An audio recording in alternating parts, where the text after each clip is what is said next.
संसारदावा नलिदलोकात्रणाय कारुण्यघनाघनत्वम् प्राप्तस्य कल्याणगुणार्णवस्यं वन्दे गुरु श्रीचरणरविन्दम् महाप्रभु कीर्तनृत्य गीताम् वादित्रमार्जान् मनसोरसेन रोमाञ्चकां पाश्रुतरङ्गभाजम् वन्दे गुरु श्रीचरणरविन्दम् चतुर्विधाश्रीं भगवत्प्रसादं स्वादनतृप्तां हरिभक्त्यसङ्गं कृत्वैव तृप्तिं भज तत्सदैव वन्दे गुरु श्रीचरणरविन्दम्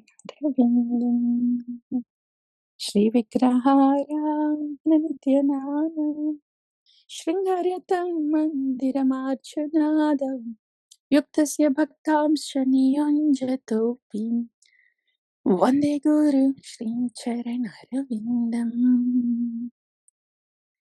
श्रीराधिका माधवयोरपायो माधुर्यलीला गुणरूपनाम्नां प्रतीक्षणास्वादनलोलुपस्य वन्दे गुरुं श्रीचरणरविन्दम् निकुञ्जयो नो रतिकेलिसीथै यायालिभिर्युक्तिरपेक्षणीयम् तत्रातिदक्षाततिवल्लभस्य वन्दे गुरुं श्रीचरणरविन्दम् साक्षात् हरित्वेन समस्तशास्त्रै युक्तस्तदा भूयतेन सद्भिः किन्तु प्रभूय प्रियैव तस्य वन्दे गुरुं श्रीचरणरविन्दम् यस्य प्रसादं भगवत्प्रसादं यस्य प्रसादं नगति कुतोऽपि ध्यायं तु वां तस्य यस्य त्रिसान्ध्यं वन्दे गुरुं श्रीचरणरविन्दम् श्रीगुरुभ्यो नमः. So when we realize this Guru Tattva, when we are filled with this Guru Tattva, dependent on Shri Guru, the Sandhini Shakti, then the mellow is born out of this. Shri Guru Charanam Padmam Kevala Bhakati Sadmam Bandamoye Savadhanam Matehim Jahara Prasadem Baye Bhavatoriyam Jaham Krishna Prapti Hoi Jaham Hoitem Guru Mukha Padma Vakyam Chitate Koriya Ikyam Aranam Koriho Maniyasham Shri Guru Charane Rati Aise Uttamam Gati Jai Prasade Pure Sarva Asha Chakshudam Dilo Jai Janme Janme Prabhu Se Divya Gnan Hriday Prakashito Prema Bhakti Jama Hoite Avidya Vinasha Jate Vedagaya Haracharito Shri Guru Karuna Sindhu Adhama Janara Bandhu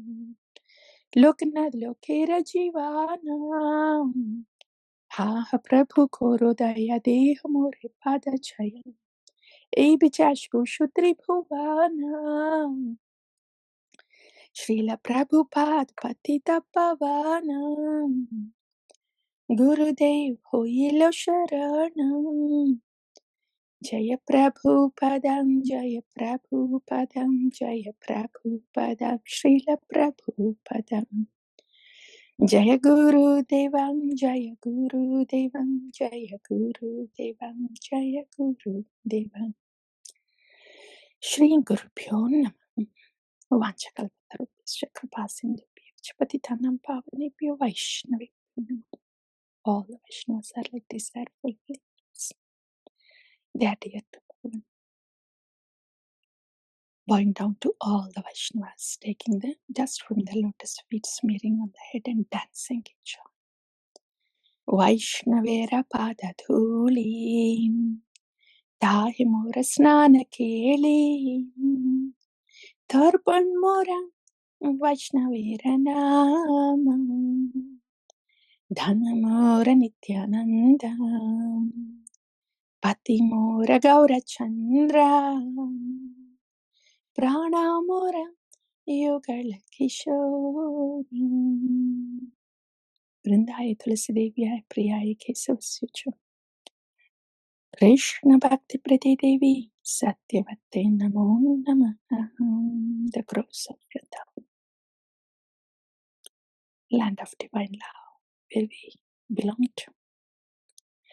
तुलसी कृष्ण प्रेयसी नमो नमः राधा कृष्ण सेवा पाओ हे अभिलाषी ये तो मारा शरणालोई तारा वांछा पूर्णा होई कृपा कोरी खोरो धारी वृंदावन वासी मोरया अभिलाष विलास कुंजा दियो वास नयने हरिभो सदं युगलरूपरासि ऐनि वेदनाधारो सखीरनुगतकुरुं सेवाधिकारो दियं कुरु निजदासीं दीना कृष्ण दासे होई एयेन मोरा होई श्रीराधा गोविंद प्रेमं सदा निवासी यानि कानि च पापानि ब्रह्महत्यादिकानि च तानि तानि प्रणश्यन्ति प्रदक्षिणपदे पदे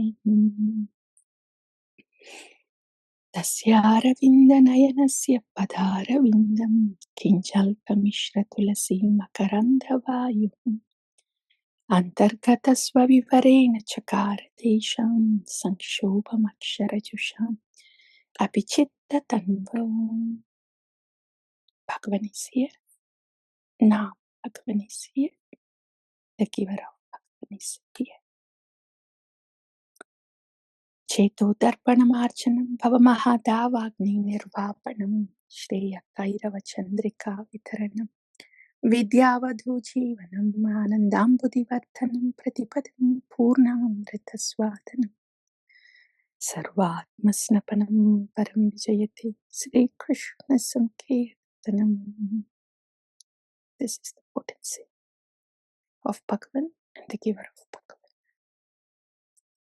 नाम्नामकारि बहुधां निज सर्वशक्तिस्तत्रार्पितानि स्मरणेन कालं ये तदृशी तव कृप भगवन् ममापि दुर्दैवमिदृशमिह जनिनानुरागः त्रिनादपि सुनीचेन धरोरिवासहिष्णुना अमानिनामानदेन कीर्तनीय सदा हरि नदनं न जनं न सुन्दरी कवितां वा जगदीशकामये मम जन्मनि जन्मनीश्वरे भवतां भक्तियहैतुकित्वये.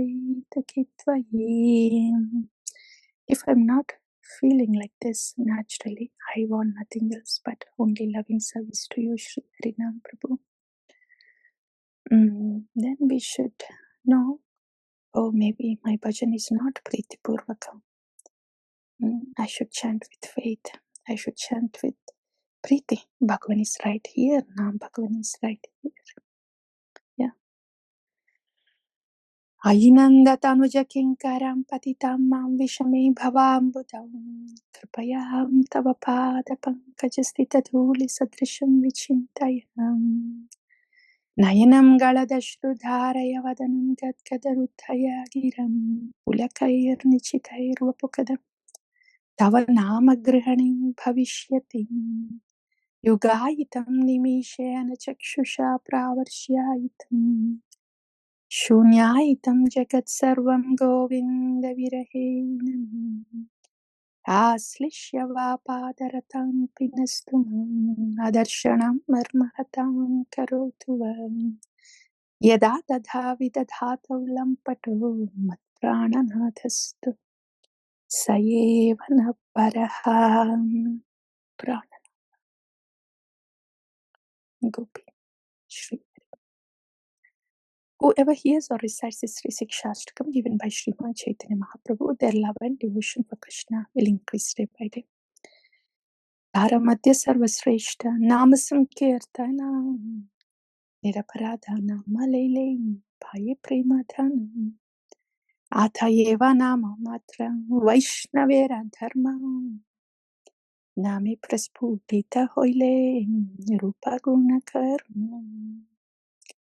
हरे कृष्ण कृष्ण कृष्ण हरे राम राम राम हरे हरे कृष्ण कृष्ण कृष्ण हरे राम राम हरे कृष्ण कृष्ण हरे राम प्रेम से कहो श्री कृष्ण चैतन्य प्रभु नित्यानंद श्री अद्वैत गदाधर श्रीवासादि गौर भक्त की जय। श्री हरिनाम प्रभु की जय। श्री शिक्षाष्टमी की जय। आचार्य भगवान की जय।